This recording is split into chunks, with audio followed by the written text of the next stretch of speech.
You know your phone can still connect to Bluetooth even when there is no internet connection.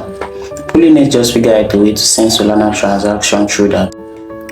You need the internet to make transactions on Solana. No matter how much you have in your wallet, without the internet, you are stuck. So here's how Pollinet works. Imagine a line of people passing a note down the street, from Mr. A to Mr. B to Mr. C to Mr. D, until the note reaches where it is needed. That is what happens to your transaction. It hops from phone to phone through Bluetooth until it reaches a phone that has internet connection. Then your transaction is Solana. The app that does this is called Pollistem. Once you download this, you are part of how the network moves. There are places right now where war, natural disasters, and government policy has restricted people from accessing the internet to move their money from one point to the other. Pollinet is building Solana for those moments, and that's what makes it bigger than just another token loan.